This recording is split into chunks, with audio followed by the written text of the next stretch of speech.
Hello and welcome back. We are on March 14th, 2025 for this wonderful Lenten season.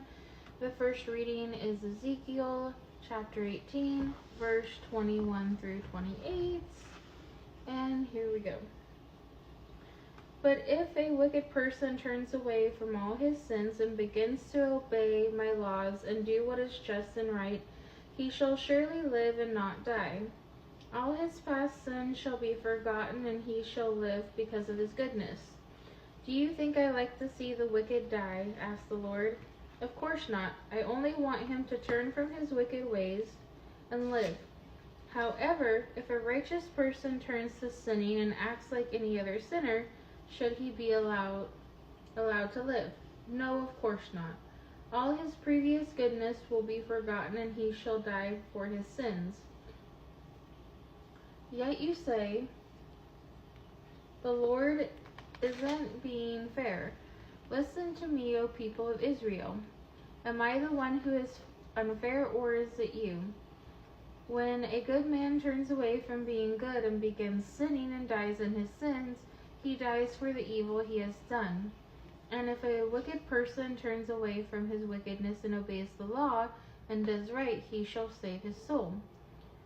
For he has thought it over and decided to turn from his sins and live a good life. He shall surely live, he shall not die. The Lord expects objection to what Ezekiel is proclaiming and prepares the prophet with a good response. The soul that sinneth, it shall die. If a wicked person turns away from sin and starts obeying God, the Lord will show forgiveness. The people are accusing God of being unfair. Ezekiel ends this particular oracle with a plea for his audience to accept responsibility for their own destiny. What may be true for the generation as a whole need not be true for any specific individual. His call for them to receive a new heart and spirit refers to the seed of thoughts, attitudes, and desires. God will have to make the change, but the individual must initiate the desire.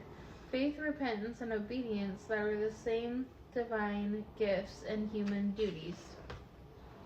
And that's it for the first reading. Come back for the second reading. I hope you have a great day.